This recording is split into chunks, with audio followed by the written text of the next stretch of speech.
Assalamualaikum warahmatullahi wabarakatuh. Waalaikumsalam warahmatullahi wabarakatuh. Baiklah Bu, izinkan saya memperkenalkan diri terlebih dahulu. Perkenalkan, nama saya Dini Saputri, saya dari Universitas PGRI Silampari, saya dari jurusan PGSD. Di sini tujuan saya yaitu untuk mewawancarai Ibu mengenai studi kasus yang ada di sekolah, yaitu dengan permasalahan yang ada di kelas. Kalau boleh tahu, nama Ibu siapa? Nama saya Fitrina. Untuk pengalaman mengajar, Ibu sudah berapa tahun kira-kira? Sebelum di sekolah sudah buka. Jadi memang udah 3 tahun lebih lah kalau ngajar. Kita langsung saja ya Bu ke pertanyaan yang pertama, yaitu bagaimana sih Bu cara kita meningkatkan kedisiplinan siswa kita atau peserta didik kita? Kalau saya pribadi itu untuk disiplin anak-anak itu memang sudah diajarkan dari sebelum mulai sekolah atau baru ini ibu wali kelasnya gitu kan, ibu wali kelas kalian, ibu maunya gini. Itu kalian harus ini dijelasin dari awal. Memang sudah ada kesepakatan dari awal, ibu maunya kalian kayak gini, kelas harus ini, terus baju harus ini, rapi dan lain sebagainya. Jadi memang sudah ada perjanjian dari awal. Kalau memang dia nggak mematuhi itu perjanjian, resikonya ini bakalan nilainya dikurangin atau gimana gitu, ada sanksi yang berlaku. Ya berarti ditetapin peraturan terlebih dahulu ya? Sudah dari awal ditetapkan peraturannya, dari awal semester gitu. Oh iya Bu. Lanjut ke pertanyaan yang kedua ya Bu ya. Apa saja sih Bu strategi utama yang Ibu gunakan untuk mengelola kelas agar tetap kondusif? Yang pasti yang pertama itu harus tegas gitu kan. Termasuk kelas saya, kelas 5B itu paling nakal di sekolah gitu kan, paling terkenal lah di sekolah itu nakal. Jadi memang kitanya harus tegas. Kalau kalau kitanya nggak tegas, anak-anak nggak bakalan bisa kondusif dengan omongan kita. Harus diam, nggak bakalan berhenti dia kalau kitanya nggak disegani gitu kan. Jadi memang harus tegas, harus konsisten lah dengan omongan kita gitu. Berarti harus tegas, harus konsisten, ya Bu ya. Lanjut ke pertanyaan yang ketiga ya Bu ya. Bagaimana sih Bu cara kita ketika menghadapi konflik antar siswa? Bagaimana cara Ibu menangani konflik tersebut? Kalau ini berkelahi atau ini, biasanya anak-anak itu kan bakalan ngaduh, Bu, ini nih aku diiniin Bu, ditanyakan dulu apa masalahnya, apa ininya itu. Kalau memang serasanya yang ini salah, minta maaf langsung di sana lah, minta maaf. Kalau memang masih tidak mau Bu, tetap bakalan dinasihati dulu. Kalau memang sudah dingin semua, baru disuruh minta maaf, saling memaafkan. Diajak komunikasi terlebih dahulu ya Bu Iya. ya, antara siswa yang satu dengan yang lain. Iya. Ya. Lanjut lagi ya Bu, bagaimana cara kita menghadapi perilaku siswa yang mengganggu saat proses pembelajaran? Kalau itu hampir anak-anak itu pasti ada yang salah satunya mengganggu atau mencolok, mencolok, bakalan menggangguin temannya dan lain sebagainya, pasti ada.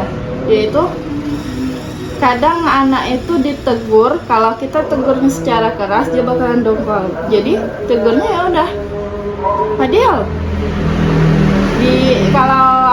kalau saya pribadi itu paling dijelitin dikit lah, kayak itu kan, sudah paling kayak gitu. Tapi kalau memang anak yang masih kita tegur dia masih kayak gitu, paling didatengin, kamu kenapa gitu kan, kayak gitu paling Ditanyakan ya Bu, kenapa dia ribut, kenapa dia melakukan hal tersebut ya.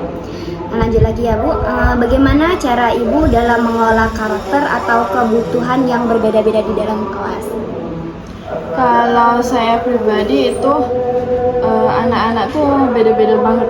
Dari kami hanya 18 orang anak, tapi beda-beda banget itu anak-anaknya tuh beda. Ada yang dibilang pinter ya pinter, tapi ada yang ketika dijelasin ya dionya ngak-ngok itu kayak itu kan kadangan.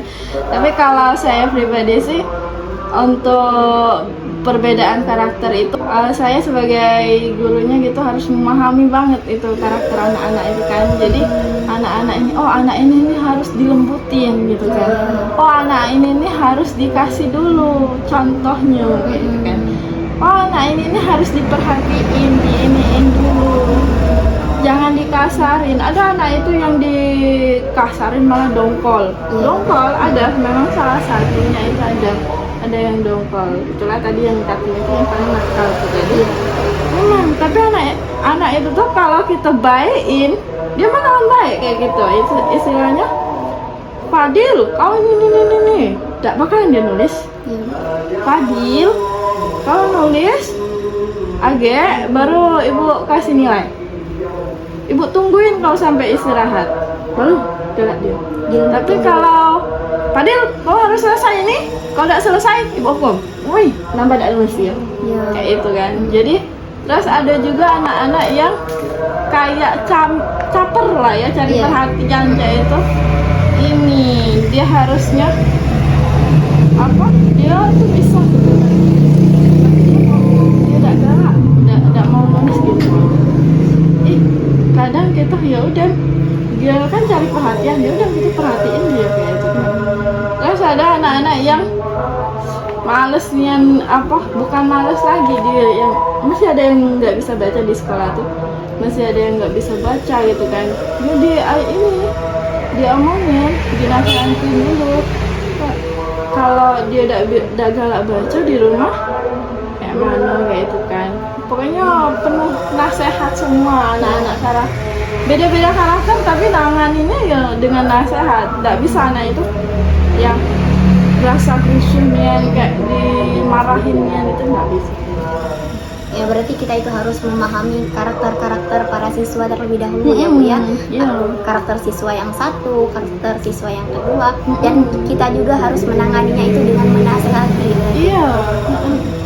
Lanjut ke pertanyaan selanjutnya ya Bu, bagaimana cara kita menangani siswa yang sering mencontek di kelas? Ada beberapa siswa.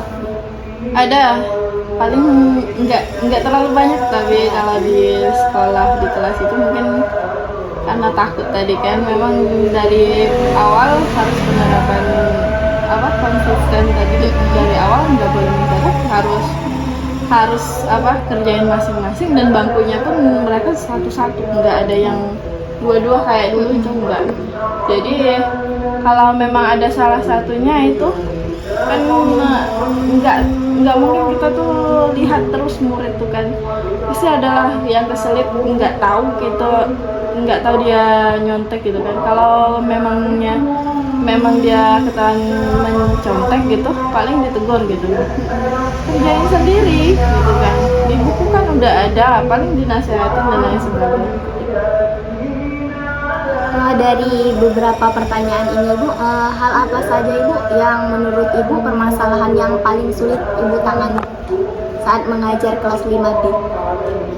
Kelas 5B itu sebenarnya itu diomongin kelas yang paling jelek juga tidak sih, tapi memang sebagian besar anak-anaknya dulu kan lambat bacanya. Jadi memang yang paling sulit itu ketika ngajarin dia, kita sudah menjelaskan, baru saja menjelaskan ya nih, misalnya 1+1 gini kan, atau 25 kali 3 ini jalannya ke bawah gitu kan, dia pasti bakalan lupa.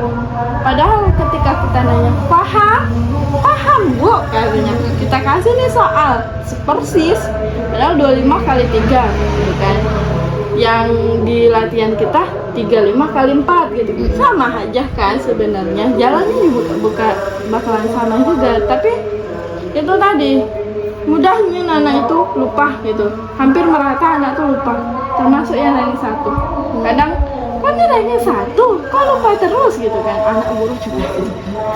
Oh ya, jadi itulah paling apa mungkin apa pelupanya itu anak zaman sekarang tuh mudahnya lupa kalau kata kita tuh gitu lupanya itu luar biasa ketika kita baru aja disuruh baca nih ini tentang ozon bumi, hidrosfer dan lain sebagainya kayak lupa kan kita nggak selupa itu dulu zaman ibu pribadi tuh tidak selupa itu kayak itu jadi mungkin saya pribadi beranggapan kenapa anak itu bisa lupa ya mungkin karena HP itu tadi karena dia termasuk sekolah itu pinggiran juga sih jadi anak-anaknya mungkin main HP tapi memang sering dinasihati tidak boleh main HP ini lebih baik kalian main tanah main apa kayak terserah yang penting jangan main HP nah, itulah tadi yang paling sulit itu ketika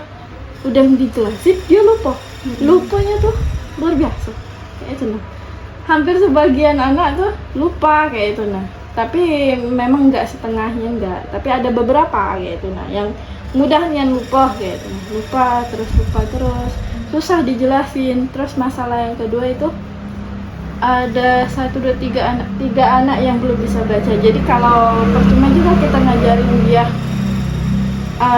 matematika nih ngitung 973 tulisannya gimana gitu kan dia nggak bakalan bisa karena dia belum bisa baca nah itu tadi padahal anak itu udah dari kelas 2 saya ajarin baca karena memang dulunya sebelum jadi guru kelas kan jadi guru baca dulu di perpus kayak gitu kan udah dinasihati udah dipanggil orang tuanya masih itu paling sulit ya.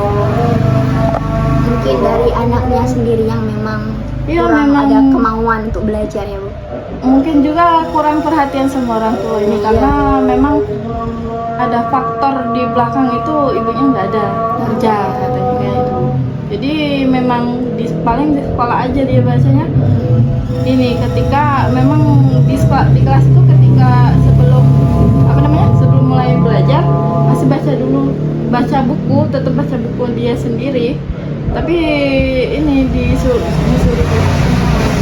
tapi yang aneh itu pasti baca pasti ikut baca gitu jadi itulah paling dia bacanya itulah paling sulit sulit tapi kalau untuk yang lain sih nggak terlalu itu memang kayaknya standar aja yang masalahnya cuma beberapa aja ya mungkin itu saja Bu wawancara kita hari ini jikalau ada salah dalam pengucapan, salah dalam pertanyaannya, saya mohon maaf. Terima kasih telah meluangkan waktunya.